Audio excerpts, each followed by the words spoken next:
Okay, may budto na usab kinatatanan Luzon, Visayas, Mindanao.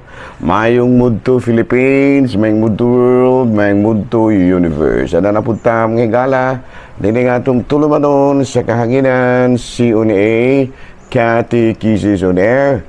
Og ako lang gihapon kining yung ubos nga alagad Reverendo Padre Edwin Academia Acab. Abino adlaw na usab karon mga higala nga Miyerkules, no? Pizza 11 na kini mga higala sa bulan sa Marso, no? Bag-o pa lang gyud mga higala nga nahuman ang amuang kini gitawag na tuog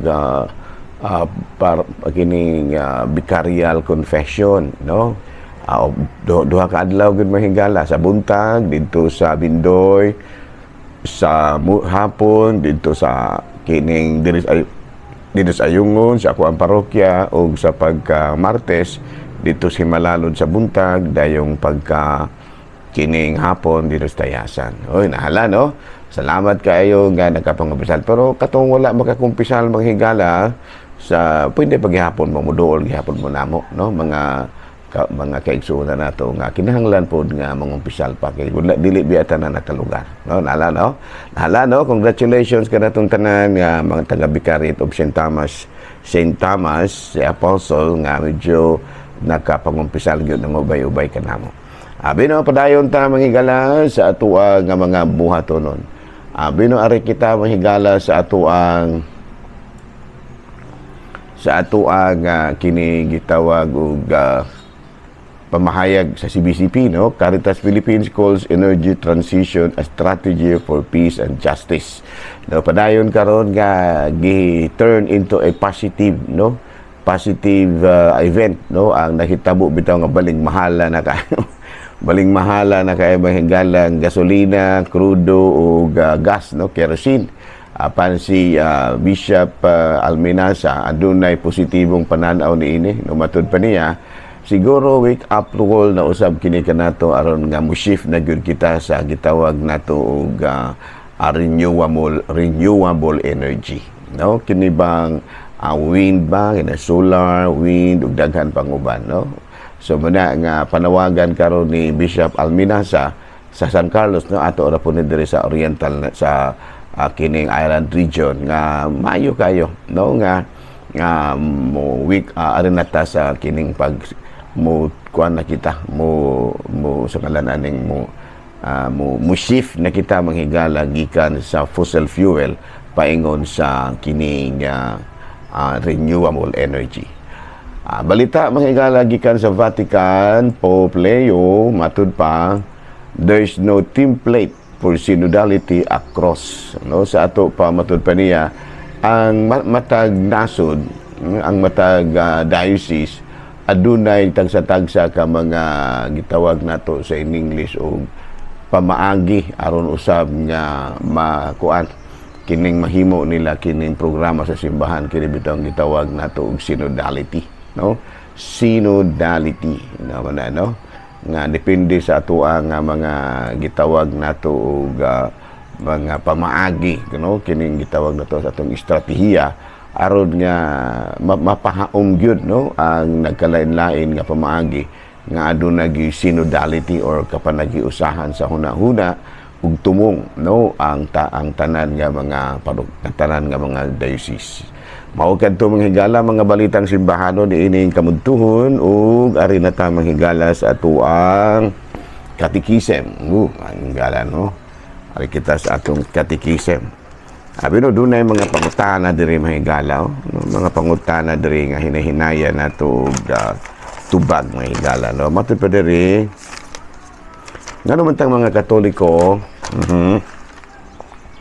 nga adlaw nga Domingo ang atong adlaw ipapahulay.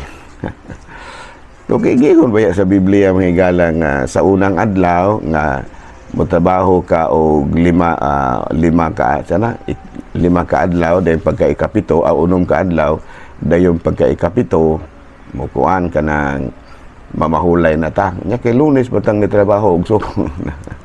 So muna nga unsa man musugod kay trabaho og Lunes do musugog kag trabaho og Lunes, sa ato pa muigo gina siya sa adlaw nga Domingo ang ipapahulay, no? Kaya matud pa lagi, matud pa diri sa ato nga kanang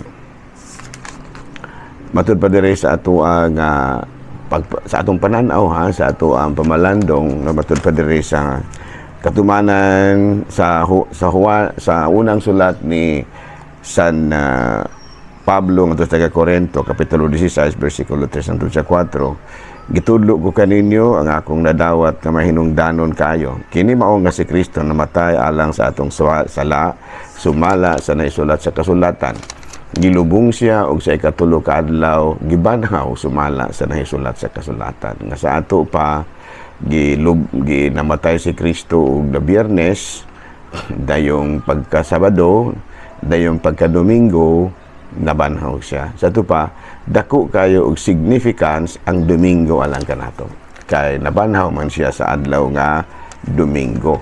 No, unya sa buhat sa mga apostoles, no, kung atong basahon usab sa buhat kapitulo 2 bersikulo 1 hangtod sa 4, sa pag-abot na sa adlaw sa Pentecostes, ang tanang magtutuo nagtigom sa kadapit ug sa kalit may haguros gikan sa langit sama sa kusog nga huros sa langit ug milukop kini sa tibuok balay nga ilang gitiguman.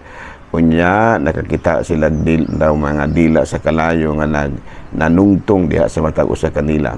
Silang tanan na puno sa Espiritu Santo ug misultig na kalain-lain pinulungan, sumala sa gipasulti kanila sa Espiritu. So kining ang pagkunsad sa Espiritu Santo mahigala Domingo ba yan? No, Domingo ba yan? Muna nga alang kanato ang pagkunsad sa Espiritu Santo mauusab usa sa mga significant usab nga panghitabo sa atong pagtuo. Unya kay unsang adlaw man may kunsad ang Espiritu Santo, may kunsad ang Espiritu Santo adlaw nga Domingo, no? Unya sa Exodo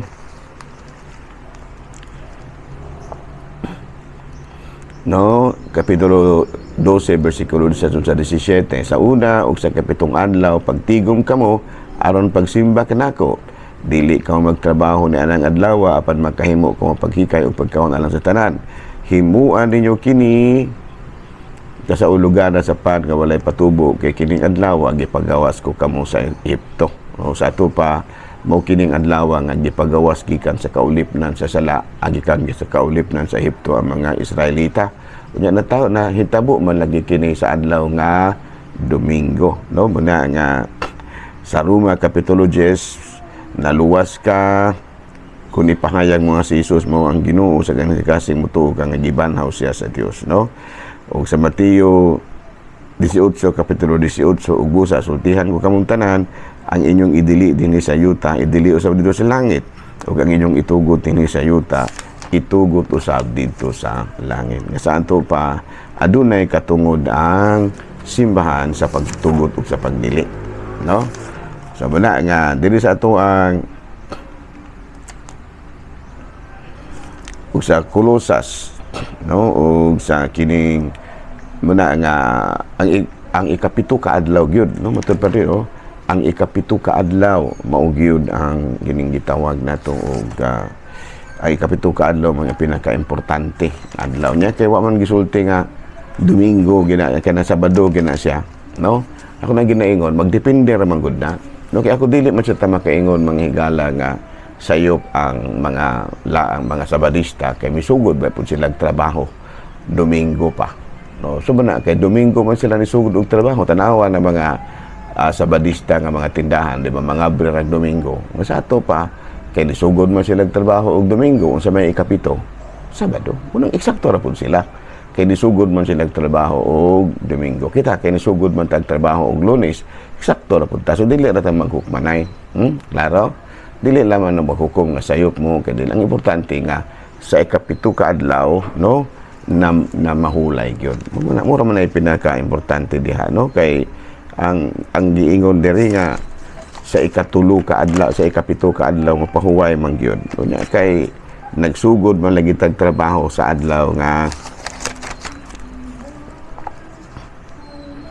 nisugod man lagi tag trabaho sa adlaw nga Lunes, so muna nga eksakto ra pud gyud nga mukuan kita, mamahuway kita sa adlaw nga Domingo. Klaro ba? Ano? So dili naman ta maglalis ana, no? Kita dili sa ta moingon nga sayo pang Sabadista kay nisugod man sila trabaho Domingo. Nga kita kay nisugod man tag trabaho Lunes, sato pa sakto ra pud ta. Nga pag-abot sa Domingo ta mahuway kay sa ikapito ka adlaw man lagi gyud mo pahuway. Okay? Abi no dinila na sa kita kudo kay nagbag-o pa nga pahuway-huway pa ta higala sa sa duha ka adlaw nga namo nga pakumpisan. Dahil salamat og dinila muna kita kutob. Ako lagi hapon kini inyong ubos nga alagad Reverendo Father Don Academia Acab. Mana milit na usab kaninyo og manalangin kanato ang Dios makaagahom sa tanan. Asa pa mahigalahan batay ato sa di ay nalimtan ng higala, no? Ang atong Saint of the Day nasin mo itong higala, no? Abi no, ang atong Saint of the Day karon sure kayo mahigalahan na hulay. March 11 ang ato ang Saint of the Day karon mao si San Constantino. Usa kini siya kahari, married to a princess. Upon the death of his wife, he ceded his throne to his son and became a monk and an ordained priest. Missing to Scotland, nag-mission siya sa Scotland when he became abbot.